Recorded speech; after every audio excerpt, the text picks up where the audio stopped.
Escalation of commitment is a human pattern of behavior where, despite your decision and the negative consequences of a decision, you continue with the behavior anyways. Software companies are notorious for overselling, and they rely on escalation of commitment to keep you locked into them. Any software company or technology company can give you the price of their software, but the riskiest part of the investment is the people part. I'm going to bring you through an investigative process which will dig deep into the character of the company and as well arm you with terms that you can put in your contract to make sure they're held accountable.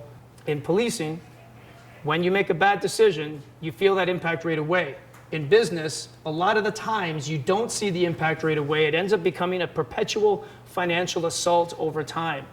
That's why people become victims of escalation of commitment at a greater rate in business, because they make a bad decision, but they don't really feel the impact, so they keep on going, and then they feel pot committed. They got too much invested, so they stick with the bad decision, and then now you've got a lifetime of a perpetual financial assault. So to avoid that, first step is to create that investigative unit. That investigative unit should have representatives from every single department. The biggest mistake that we see companies make is they put their CFOs and controller in charge of technology decisions. That is the quickest way to turn your company into an accounting firm that builds, when you should be builders who have strong accounting. The best companies that we have seen, they create an investigative unit that has representatives from every single department, so they're getting a complete perspective. If you take a look at this list here, I've identified some sources that you can go in and do a pre-investigation with your team to find out the truth or the pattern of behavior that the prospective companies have. Once you come up with your short list, in policing we have a process of interviewing people where we get a baseline of what they look like when they're telling the truth.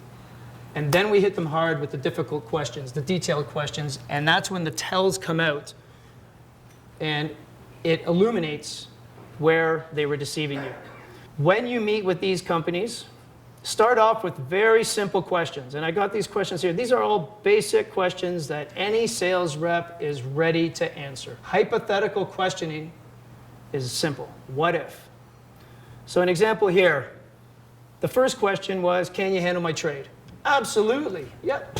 Man, we have 30 customers in your exact trade, and we do really well with them. Excellent.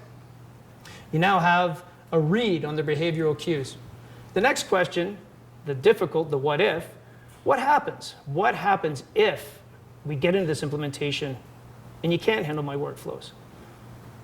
The response time, you got good support? Of course. All right, what happens if you miss the response time? What happens if you can't get my operations online? What if the integrations you told me you had don't work at the level that I need?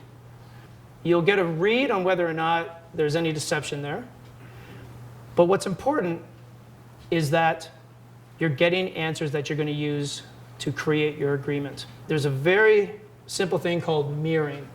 Every time they answer, you repeat back and you write it down. That serves two purposes. One, obviously it's going to validate that you heard them right, getting right back to what Eric Parker just talked about. I don't know what I said until you tell me what you heard. So you're validating the answer.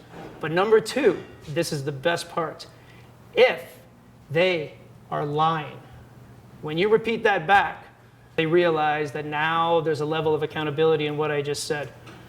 So it's a very good way, simple way of interviewing a person and detecting deception.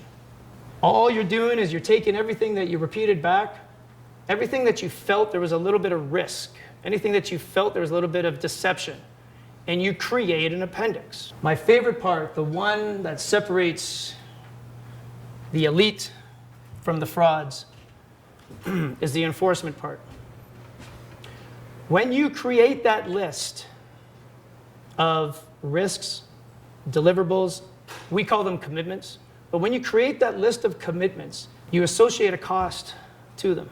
And if they fail to deliver, whether failing to deliver on the actual function, failing to deliver on a go live, failing to deliver on a date, there is a performance credit Any company that is confident in their ability to deliver what they told you in the sales cycle, any company that is confident in their ability to get you live on the products that they're selling, and any company that is confident in their ability to support you will agree.